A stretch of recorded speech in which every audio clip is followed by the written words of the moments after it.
আমরা চলে যাব আমাদের ফেভারিট ক্রোম ব্রাউজারে। আমরা ক্রোম ব্রাউজারে ক্লিক করার পর আমাদের সামনে ইন্টারফেসটি আসবে। তারপরে আমরা চলে যাব সার্চ বক্সে গিয়ে আমরা টাইপ করব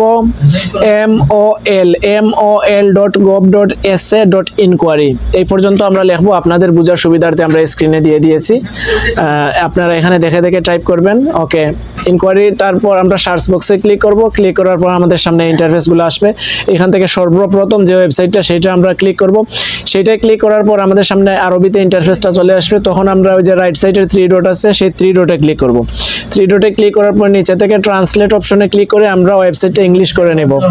ওকে, আমাদের ওয়েবসাইটটা ইংলিশ হয়ে গেছে। তারপর এখানে দেখেন আপনারা 3টা অপশন আসবে, বর্ডার নাম্বার, রেসিডেন্সি নাম্বার এবং পাসপোর্ট নাম্বার। এই দেখেন বর্ডার নাম্বার, 2 নম্বরে আছে রেসিডেন্সি নাম্বার, তারপরে আছে সর্বশেষে ন্যাশনালিটি।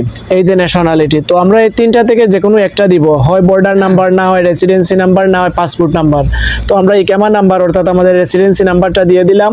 রেসিডেন্সি নাম্বারটা দেওয়ার পর নিচে দেখেন আপনি ন্যাশনালিটির কোটা একটা এরো চিহ্ন আছে, এখানে ক্লিক করবেন। এখানে ক্লিক করলে আপনাদের কান্ট্রির যে লিস্টটা আছে সেই লিস্টটা চলে আসবে।